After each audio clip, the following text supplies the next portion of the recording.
I've always loved being a guest at my best friend Mary's house. Nights there carried a kind of warmth I couldn't find anywhere else. The night was supposed to be nothing more than a movie and cheap takeout. The kind of simple plan that felt perfect with Mary. When she opened the cabinet underneath the TV, something at the back of the TV console made her pause. There, wedged behind the DVDs, was a Ouija board. Its box was warped with age, the edges frayed and peeling like something that had been handled too many times, then forgotten. Mary chuckled softly, brushing her fingers over the edges. "I swear, I've never seen this before," she said, but the way she lingered, tilting her head and tracing the corners, made me question her words. Her movements felt rehearsed, like she'd done this before. When she set it down on the coffee table, sliding the planchette into place and straightening the board with a careful hand, I felt a cold prickling in my stomach.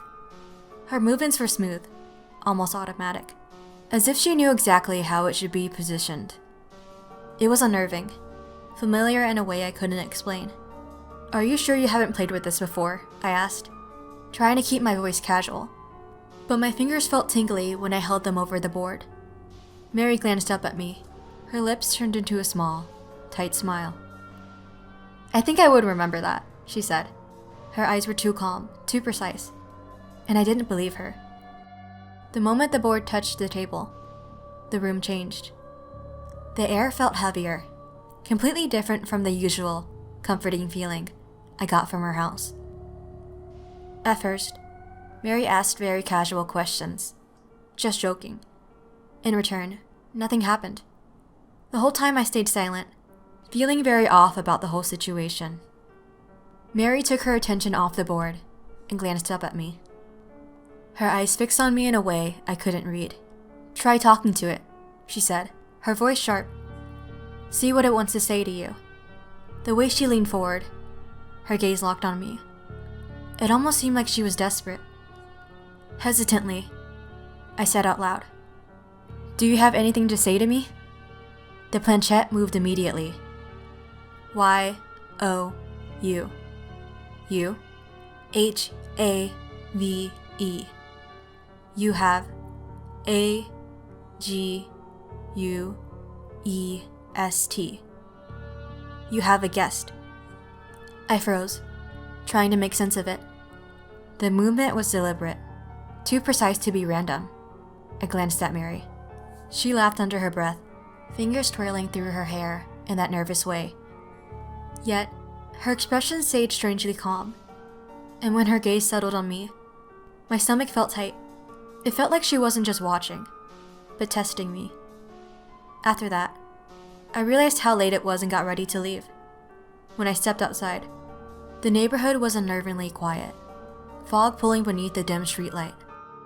The air felt thick, and every step towards my car made my own presence feel loud in the empty street. Normally, I always check my back seat before driving.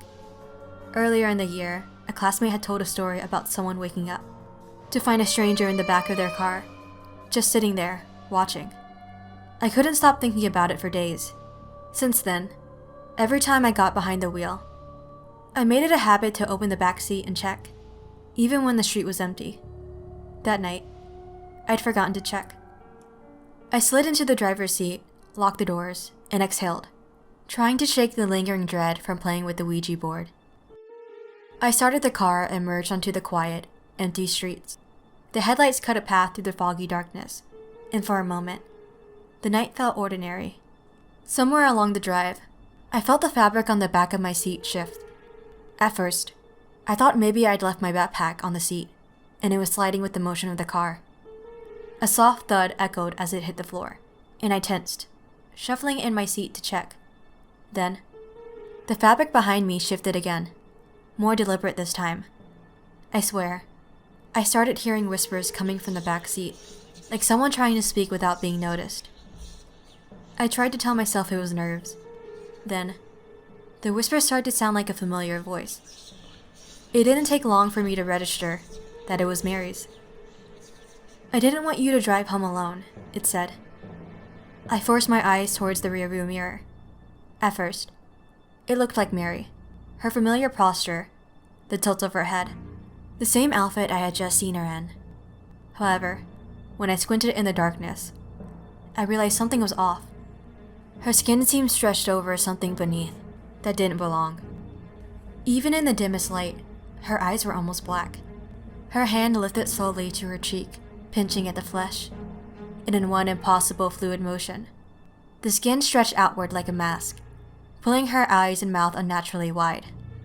Beneath her skin, I could see rotten, darkened flesh, as if the face itself were a mask, pulled tight over something rotten underneath. Before I could scream, a car passed, headlights cutting through the windshield. The figure completely vanished when I looked back. I kept switching between focusing on driving home and glancing in the rearview mirror to see an empty backseat. I imagined the thing pretending to be Mary, hiding behind my seat, just waiting for me to let my guard down. I tried to convince myself I had hallucinated that thing back there, but my mind refused. I gripped harder on the wheel, my knuckles turning white, trying to speed home as fast as possible. By the time the lights on my street appeared and I parked in my driveway, the sound of Mary's voice was still echoing in my mind, replaying along at where I had parked.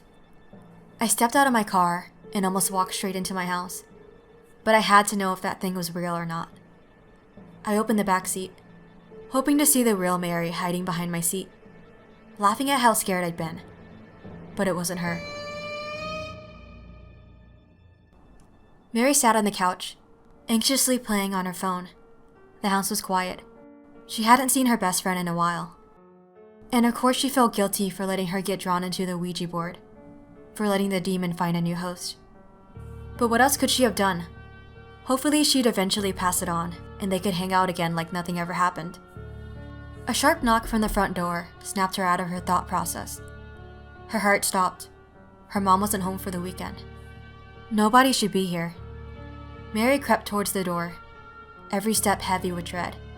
She pressed her eye to the peephole, but before she could even see outside, something moving in the corner of her eye caught her attention. She spun around. The living room was empty, until she noticed a figure standing behind the sofa, perfectly still. Every facial feature was impossibly identical to her best friend's, as if her skin itself had been stretched over its face like a mask. But the eyes were too dark. Mary's stomach sank. A voice, soft and familiar, echoed from the still figure. "You have a guest." Thank you for watching. This video was actually inspired by myself because I always have a habit of checking my backseat every time I drive home alone at night. So goodbye for now, but not forever.